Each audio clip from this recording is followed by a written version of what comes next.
Corona ਦੀ ਜੇ ਗੱਲ ਕਰ ਲਈਏ ਤਾਂ ਪੰਜਾਬ ਸਮੇਤ ਬਹੁਤ ਸਾਰੇ ਸੂਬਿਆਂ ਦੀਆਂ ਸਰਕਾਰਾਂ ਨੇ ਸਕੂਲ ਬੰਦ ਕਰ ਦਿੱਤੇ ਨੇ। ਹਰਿਆਣਾ ਦੇ ਵਿੱਚ ਤਾਂ ਸਿਹਤ ਮੰਤਰੀ ਨੇ ਇੱਥੋਂ ਤੱਕ ਕਹਿ ਦਿੱਤਾ ਕਿ ਜਦੋਂ ਮੁੜ ਸਕੂਲ ਖੋਲ੍ਹੇ ਜਾਣਗੇ ਤਾਂ ਜਿਹੜੇ ਬੱਚਿਆਂ ਦੇ ਜਿਹੜੇ ਉਮਰ ਵਰਗ ਦੇ ਬੱਚਿਆਂ ਦੇ ਟੀਕੇ ਲੱਗ ਸਕਦੇ ਨੇ, ਹੁਣ ਉਹ ਟੀਕੇ ਲਾ ਕੇ ਹੀ ਸਕੂਲ 'ਚ ਐਂਟਰੀ ਕਰ ਸਕਦੇ ਨੇ। ਅਤੇ ਦੁਨੀਆ ਦੇ ਜਿਹੜੇ ਵੀ ਮੁਲਕ ਦੇ ਵਿੱਚ ਜਾਂ ਆਪਾਂ ਕਹਿ ਦਈਏ ਕਿ ਜਦੋਂ ਖਾਸ ਕਰਕੇ ਭਾਰਤ ਦੇ ਵਿੱਚ ਜੋ ਕਰੋਨਾ ਦੇ ਕੇਸ ਵਧਣ ਦੀ ਗੱਲ ਸਾਹਮਣੇ ਆਉਂਦੀ ਹੈ ਤਾਂ ਸਭ ਤੋਂ ਪਹਿਲਾਂ ਸਕੂਲਾਂ ਨੂੰ ਬੰਦ ਕੀਤਾ ਜਾਂਦਾ ਹੈ। ਅਤੇ ਹੁਣ ਸਕੂਲ ਬੰਦ ਕਰਨ ਦੇ ਉੱਤੇ ਦੁਨੀਆ ਦੇ ਇੱਕ ਲੀਡਰ ਨੇ ਟਿੱਪਣੀ ਕੀਤੀ ਹੈ। ਵਿਸ਼ਵ ਬੈਂਕ ਦੇ ਵਿਸ਼ਵ ਸਿੱਖਿਆ ਨਿਰਦੇਸ਼ਕ ਜੈਮੀ ਸਾਵੇਦਰਾ ਨੇ ਕਿਹਾ ਹੈ ਕਿ ਮਹਾਮਾਰੀ ਦੇ ਮੱਦੇਨਜ਼ਰ ਸਕੂਲਾਂ ਨੂੰ ਬੰਦ ਰੱਖਣਾ ਹੁਣ ਜਾਇਜ਼ ਨਹੀਂ ਹੈ।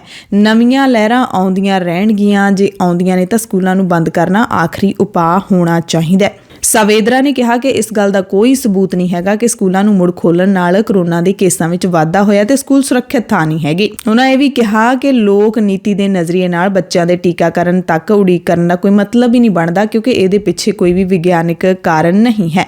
ਵਾਸ਼ਿੰਗਟਨ ਤੋਂ ਸਾਵੇਦਰਾ ਨੇ PTI ਨੂੰ ਇੰਟਰਵਿਊ ਦਿੱਤਾ। ਕਹਿੰਦੇ ਸਕੂਲ ਖੋਲ੍ਹਣੇ ਤੇ ਕਰੋਨਾ ਵਾਇਰਸ ਦਾ ਵਧਣਾ ਦੋਵਾਂ ਦੇ ਵਿਚਾਲੇ ਕੋਈ ਸੰਬੰਧ ਹੀ ਨਹੀਂ ਹੈ, ਦੋਵਾਂ ਨੂੰ ਜੋੜਨ ਦਾ ਕੋਈ ਸਬੂਤ ਹੀ ਨਹੀਂ ਹੈ। ਹੁਣ ਸਕੂਲਾਂ ਨੂੰ ਬੰਦ ਰੱਖਣ ਦਾ ਕੋਈ ਤੁਕ ਨਹੀਂ ਹੈ। ਉਹਨਾਂ ਕਿਹਾ ਕਿ ਰੈਸਟੋਰੈਂਟ, ਬਾਰ ਤੇ ਸ਼ਾਪਿੰਗ ਮਾਲਸ ਨੂੰ ਖੁੱਲ੍ਹਾ ਰੱਖਣਾ, ਸਕੂਲਾਂ ਨੂੰ ਬੰਦ ਰੱਖਣਾ, ਇਹਦਾ ਕੋਈ ਮਤਲਬ ਹੀ ਨਹੀਂ ਬਣਦਾ, ਕੋਈ ਬਹਾਨਾ ਹੀ ਨਹੀਂ ਹੋ ਸਕਦਾ। ਸਕੂਲ ਬੰਦ ਨੇ, ਸ਼ਾਪਿੰਗ ਮਾਲ ਖੁੱਲ੍ਹੇ ਨੇ, ਇਹ ਕਿਤੋਂ ਦਾ ਨਿਆਂ ਨਹੀਂ ਹੈ।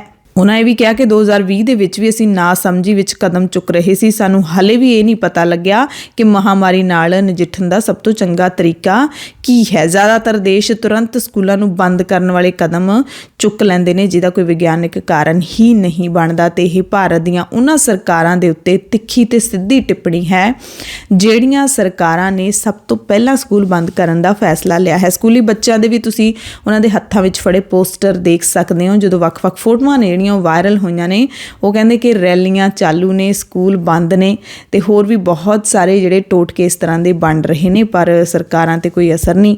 ਖੈਰ, ਪੰਜਾਬ ਦੇ ਵਿੱਚ ਤਾਂ ਹੁਣ ਇਹੋ ਜਿਹੀਆਂ ਗੱਲਾਂ ਲੀਡਰਾਂ ਨੂੰ ਸੁੱਝਦੀਆਂ ਹੀ ਨਹੀਂ ਹੈਗੀਆਂ, ਸਿਰਫ ਤੇ ਸਿਰਫ ਵੋਟਾਂ ਦੀ ਗੱਲ ਹੈ ਜਿਹੜੀ ਉਹ ਚੱਲ ਰਹੀ ਹੈ। ਵੋਟਾਂ ਦੀਆਂ ਖਬਰਾਂ ਵੀ ਤੁਹਾਨੂੰ ਸਾਰੀਆਂ ਦੱਸਦੇ ਹਾਂ। ਪਹਿਲਾਂ ਵਿਦਿਆਰਥੀਆਂ ਦੇ ਨਾਲ ਜੁੜੀ ਖਬਰ ਦੱਸ ਦਈਏ। CBSE ਬੋਰਡ ਦੇ ਅਧੀਨ ਜਿਹੜੇ ਬੱਚੇ ਪੜ੍ਹਦੇ ਨੇ ਉਹਨਾਂ ਨੂੰ ਅਸੀਂ ਦੱਸ ਦਿੰਦੇ ਹਾਂ ਕਿ 10ਵੀਂ ਤੇ 12ਵੀਂ ਦੇ ਪੇਪਰ ਨੇ ਜਿਹੜੇ ਉਹਨਾਂ ਦੇ ਆਫਲਾਈਨ ਹੋਣਗੇ, ਯਾਨੀ ਕਿ ਆਨਲਾਈਨ ਪੇਪਰ ਨਹੀਂ ਹੋਣਗੇ। ਸਕੂਲਾਂ ਦੇ ਵਿੱਚ ਜਾ ਕੇ ਤੁਹਾਨੂੰ ਪੇਪਰ ਨੇ ਜਿਹੜੇ ਉਹ ਦੇਣੇ ਪੈਣਗੇ। ਬੋਰਡ ਨੇ 10ਵੀਂ ਤੇ 12ਵੀਂ ਜਮਾਤ ਦੀਆਂ ਟਰਮ 2 ਦੀਆਂ ਪ੍ਰੀਖਿਆਵਾਂ ਆਫਲਾਈਨ ਕਰਵਾਉਣ ਦਾ ਫੈਸਲਾ ਤਕਰੀਬਨ ਲੈ ਲਿਆ। ਸਕੂਲਾਂ ਨੂੰ ਹਦਾਇਤਾਂ ਜਾਰੀ ਕਰ ਦਿੱਤੀਆਂ ਨੇ।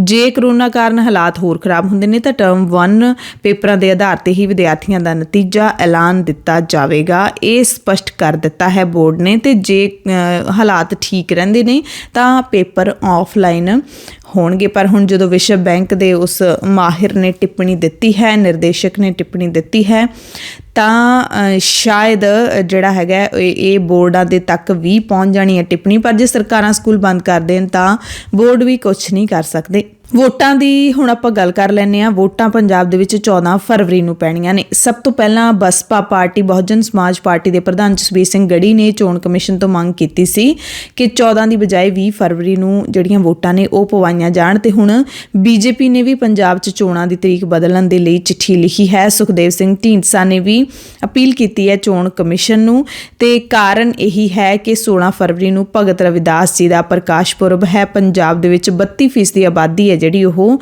ਅਨੁਸੂਚਿਤ ਜਾਤੀਆਂ ਨਾਲ ਸੰਬੰਧਿਤ ਹੈ ਤੇ ਲੱਖਾਂ ਦੀ ਗਿਣਤੀ ਵਿੱਚ ਭਾਈਚਾਰੇ ਦੇ ਜਿਹੜੇ ਲੋਕ ਨੇ ਉਹ ਗੁਰਪੁਰਬ ਮਨਾਉਣ ਦੇ ਲਈ ਬਨਾਰਸ ਜਾਂਦੇ ਨੇ। ਇਸ ਕਰਕੇ ਉਹ 14 ਫਰਵਰੀ ਨੂੰ ਵੋਟਾਂ 'ਚ ਹਿੱਸਾ ਨਹੀਂ ਲੈ ਸਕਣਗੇ। ਚੋਣ ਕਮਿਸ਼ਨ ਨੂੰ ਵਾਰ-ਵਾਰ ਜਿਹੜੀ ਅਪੀਲ ਹੈ ਉਹ ਕੀਤੀ ਜਾ ਰਹੀ ਹੈ।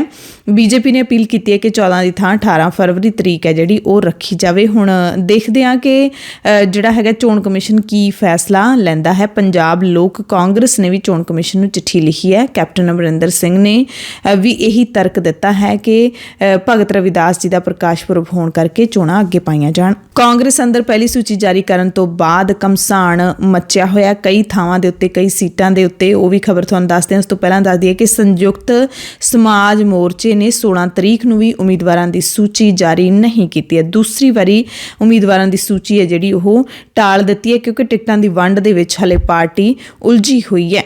ਪ੍ਰੈਸ ਕਾਨਫਰੰਸ ਕਰਕੇ ਲੁਧਿਆਣਾ ਦੇ ਵਿੱਚ ਇਹ ਦੱਸਿਆ ਗਿਆ ਕਿ ਕਈ ਥਾਵਾਂ ਦੇ ਉੱਤੇ ਉਮੀਦਵਾਰਾਂ ਦੀ ਸਹਿਮਤੀ ਹੈ ਨਹੀਂ ਬਣ ਸਕੀ, ਇਸ ਕਰਕੇ ਸੂਚੀ ਨੂੰ ਟਾਲਣਾ ਪਿਆ ਹੈ। ਐਤਵਾਰ ਨੂੰ ਪ੍ਰੈਸ ਕਾਨਫਰੰਸ ਦੇ ਵਿੱਚ 45 ਉਮੀਦਵਾਰਾਂ ਦਾ ਇਹਨਾਂ ਨੇ ਐਲਾਨ ਕਰਨਾ ਸੀ, ਪਰ ਇਸ ਤੇ ਫੈਸਲਾ ਨਹੀਂ ਹੋ ਸਕਿਆ। ਪਹਿਲਾਂ ਪੱਤਰਕਾਰਾਂ ਨੂੰ ਬੁਲਾ ਲਿਆ, ਪਰ ਬਾਅਦ ਵਿੱਚ ਪ੍ਰੈਸ ਕਾਨਫਰੰਸ ਰੱਦ ਕਰ ਦਿੱਤੀ ਗਈ। ਇਸ ਤੋਂ ਪਹਿਲਾਂ 14 ਜਨਵਰੀ ਨੂੰ ਵੀ ਇਹ ਦੱਸਿਆ ਗਿਆ ਸੀ ਕਿ 16 ਨੂੰ ਸੂਚੀ ਜਾਰੀ ਕੀਤੀ ਜਾਊਗੀ, ਪਰ ਕਿਸਾਨ ਲੀਡਰਾਂ ਜੰਗਵੀਰ ਸਿੰਘ ਤੇ ਬਲਵੰਤ ਸਿੰਘ ਬਹਿਰਾਮਕੇ ਨੇ ਦੱਸਿਆ ਕਿ ਹਾਲੇ ਦੂਸਰੀ ਸੂਚੀ ਮੁਕੰਮਲ ਨਹੀਂ ਹੋ ਸਕੀ ਹੈ ਤੇ ਹੁਣ ਦੇਖੋ ਕਦੋਂ ਸੰਯੁਕਤ ਸਮਾਜ ਮੋਰਚੇ ਦੇ ਵੱਲੋਂ ਜਿਹੜੀ ਸੂਚੀ ਜਾਰੀ ਕੀਤੀ ਜਾਏਗੀ। ਇਹ ਵੀ ਜਾਣਕਾਰੀ ਮਿਲੀ ਹੈ ਕਿ 1273 ਉਮੀਦਵਾਰਾਂ ਦੀਆਂ ਜਿਹੜੀਆਂ ਲਿਸਟਾਂ ਨੇ ਉਹ ਮਿਲੀਆਂ ਨੇ ਮੋਰਚੇ ਨੂੰ, ਕਿਉਂਕਿ ਇਹਨਾਂ ਨੇ ਅਰਜ਼ੀਆਂ ਮੰਗੀਆਂ ਸੀ, ਰਾਜੇਵਾਲ ਨੇ ਐਲਾਨ ਕੀਤਾ ਸੀ ਤੇ ਹਾਲੇ ਇਹਦੇ ਵਿੱਚੋਂ ਜਿਹੜਾ ਹੈਗਾ ਉਹ ਉਮੀਦਵਾਰ ਚੁਣੇ ਨਹੀਂ ਜਾ ਸਕੇ। ਕਾਂਗਰਸ ਦਾ ਮਹੀਨਿਆਂ ਤੋਂ ਸ਼ੁਰੂ ਹੋਇਆ ਕਲੇਸ਼ ਮੁੱਕਣ ਦਾ ਨਾਮ ਨਹੀਂ ਲੈ ਰਿਹਾ। ਪਹਿਲਾਂ ਵੱਡੇ ਲੀਡਰਾਂ ਦੇ ਵਿਚਾਲੇ ਕਲੇਸ਼ ਸੀਗਾ ਤੇ ਹੁਣ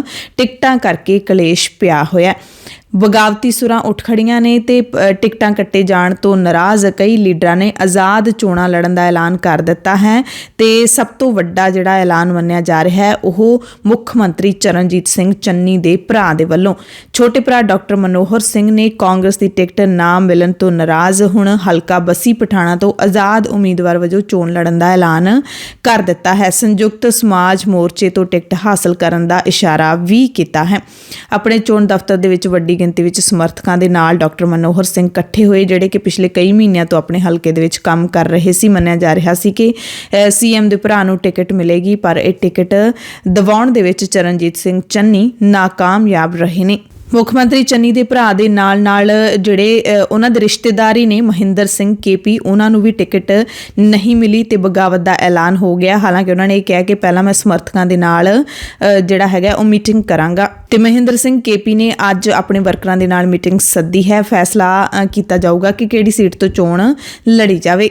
ਹਾਲਾਂਕਿ ਕੁਝ ਮਹੀਨੇ ਪਹਿਲਾਂ ਸੀਐਮ ਚੰਨੀ ਨੇ ਆਦਮਪੁਰ ਹਲਕੇ ਦਾ ਚਾਰਜ KP ਨੂੰ ਦੇ ਦਿੱਤਾ ਸੀ ਤੇ ਮੋਟੀਆਂ ਗ੍ਰਾਂਟਾਂ ਵੀ ਜਾਰੀ ਕੀਤੀਆਂ ਸੀ, ਪਰ ਇਸ ਵਾਰੀ ਮਹਿੰਦਰ ਸਿੰਘ KP ਦੀ ਟਿਕਟ ਕੱਟ ਦਿੱਤੀ ਗਈ ਹੈ। ਮੋਗਾ ਤੋਂ ਡਾਕਟਰ ਹਰਜੋਤ ਕਮਲ BJP ਦਾ ਪੱਲਾ ਫੜ ਚੁੱਕੇ ਨੇ ਤੇ ਮਾਨਸਾ ਤੋਂ ਸਿੱਧੂ ਮੂਸੇਵਾਲੇ ਨੂੰ ਟਿਕਟ ਦੇਣ ਤੋਂ ਬਾਅਦ ਗਾਗੋਵਾਲ ਪਰਿਵਾਰ ਨੇ ਪਾਰਟੀ ਦੇ ਸਾਰੇ ਅਹੁਦਿਆਂ ਤੋਂ ਅਸਤੀਫਾ ਦੇ ਦਿੱਤਾ ਹੈ ਅਤੇ ਹੁਣ ਇਹ ਵੀ ਜਾਣਕਾਰੀ ਮਿਲੀ ਹੈ ਕਿ ਕੈਪਟਨ ਅਮਰਿੰਦਰ ਸਿੰਘ ਨੇ ਗਾਗੋਵਾਲ ਪਰਿਵਾਰ ਤੱਕ ਪਹੁੰਚ ਬਣਾ ਲਈ ਹੈ ਤੇ ਪਰ ਇਹ ਪਰਿਵਾਰ ਵੀ ਚੋਣ ਮੈਦਾਨ ਦੇ ਵਿੱਚ ਡਟ ਸਕਦਾ ਹੈ ਕੈਪਟਨ ਦੀ ਪਾਰਟੀ ਦੇ ਵੱਲੋਂ। ਇਸ ਦੇ ਨਾਲ ਹੀ 3 ਵਾਰੀ ਵਿਧਾਇਕ ਰਹੇ ਸਾਬਕਾ ਮੰਤਰੀ ਹਰਮਿੰਦਰ ਸਿੰਘ ਜੱਸੀ ਨੇ ਵੀ ਆਜ਼ਾਦ ਉਮੀਦਵਾਰ ਵਜੋਂ ਚੋਣ ਲੜਨ ਦਾ ਮਨ ਬਣਾ ਲਿਆ। ਹਾਲੇ ਐਲਾਨ ਤਾਂ ਨਹੀਂ ਕੀਤਾ, ਪਰ ਹਲਕੇ ਦੇ ਵਿੱਚ ਉਹਨਾਂ ਦੀ ਕਰਮਜੋਸ਼ੀ ਵੱਧ ਗਈ ਹੈ। ਜਗਤਾਰ ਜੱਗਾ, ਜਗਦੀਸ਼ ਰਾਜਾ, ਨੱਥੂ ਰਾਮ, ਇਹ ਵੀ ਸਾਰੇ ਉਹ ਵਿਧਾਇਕ ਨੇ ਜਿਨ੍ਹਾਂ ਨੂੰ ਟਿਕਟਾਂ ਨਹੀਂ ਮਿਲੀਆਂ ਤੇ ਆਜ਼ਾਦ ਚੋਣਾਂ ਲੜਨ ਦਾ ਇਹਨਾਂ ਨੇ ਐਲਾਨ ਕਰ ਦਿੱਤਾ ਹੈ। ਮਾਲਵਾ ਇਲਾਕੇ ਦੇ ਵਿੱਚ 23 ਸੀਟਾਂ ਦਾ ਐਲਾਨ ਹਜੇ ਤੱਕ ਨਹੀਂ ਕੀਤਾ ਗਿਆ ਤੇ ਇਹਨਾਂ ਦੇ ਵਿੱਚ ਉਹ ਸੀਟਾਂ ਵੀ ਹੈਗੀਆਂ ਨੇ ਜਿੱਥੇ ਉਮੀਦਵਾਰਾਂ ਦਾ ਹਜੇ ਐਲਾਨ ਨਹੀਂ ਕੀਤਾ ਤੇ ਇੱਥੇ ਵੀ ਕਾਂਗਰਸ ਦੇ ਜਿਹੜੇ ਉਮੀਦਵਾਰ ਨੇ ਉਹਨਾਂ ਨੂੰ ਧੁੜਕੂ ਲੱਗਿਆ ਹੋਇਆ, ਜਿਹੜੇ ਪੰਜਾਬ ਦੇ ਮੌਜੂਦਾ ਵਿਧਾਇਕ ਵੀ ਹੈਗੇ ਨੇ। ਤੇ ਮੋਗਾ ਦੇ ਵਿੱਚ ਕਾਂਗਰਸ ਦੇ ਕੌਂਸਲਰ ਜਿਹੜੇ ਪਹਿਲਾਂ ਡਾਕਟਰ ਹਰਜੋਤ ਕਮਲ ਦੇ ਨਾਲ ਡਟ ਕੇ ਖੜੇ ਸੀ, ਉਹ ਹੁਣ ਪਲਟੀ ਮਾਰ ਗਏ ਨੇ। ਉਹ ਹੁਣ ਮੌਜੂਦਾ ਜਿਹੜੀ ਉਮੀਦਵਾਰ ਖੜੀ ਕੀਤੀ ਗਈ ਹੈ ਮਾਲਵਿਕਾ ਸੂਦ, ਸੋਨੂ ਸੂਦ ਦੀ ਭੈਣ, ਉਹਦੇ ਸਮਰਥਨ ਦੇ ਵਿੱਚ ਆ ਗਏ ਨੇ। ਸੀਨੀਅਰ ਡਿਪਟੀ ਮੇਅਰ ਸਮੇਤ 24 ਕੌਂਸਲਰਾਂ ਨੇ ਹਰਜੋਤ ਕਮਲ ਦਾ ਸਾਥ ਛੱਡ ਦਿੱਤਾ ਤੇ ਮਾਲਵਿਕਾ ਦੇ ਨਾਲ ਡਟਣ ਦਾ ਐਲਾਨ ਕਰ ਦਿੱਤਾ ਹੈ। ਮਲੋਟ ਹਲਕੇ ਤੋਂ ਆਮ ਆਦਮੀ ਪਾਰਟੀ ਨੂੰ ਛੱਡ ਕੇ ਆਈ ਵਿਧਾਇਕਾ ਰੁਪਿੰਦਰ ਰੂਬੀ ਨੂੰ ਕਾਂਗਰਸ ਨੇ ਟਿਕਟ ਦਿੱਤੀ ਹੈ ਤਾਂ ਕਾਂਗਰਸੀਆਂ ਨੇ ਰੂਬੀ ਨੂੰ ਟਿਕਟ ਦੇਣ ਦਾ ਵਿਰੋਧ ਕੀਤਾ ਹੈ। ਉਹਨਾਂ ਕਿਹਾ ਕਿ ਮਲੋਟ ਹਲਕੇ ਤੇ ਹਰ ਵਾਰੀ ਬਾਹਰ ਦਾ ਉਮੀਦਵਾਰ ਥੋਪ ਦਿੱਤਾ ਜਾਂਦਾ ਹੈ, ਕਿਉਂਕਿ ਰੁਪਿੰਦਰ ਰੂਬੀ ਵੀ ਬਠਿੰਡੇ ਦੀ ਰਹਿਣ ਵਾਲੀ ਹੈ, ਬਠਿੰਡੇ ਦੀ ਵਸਨੀਕ ਹੈ।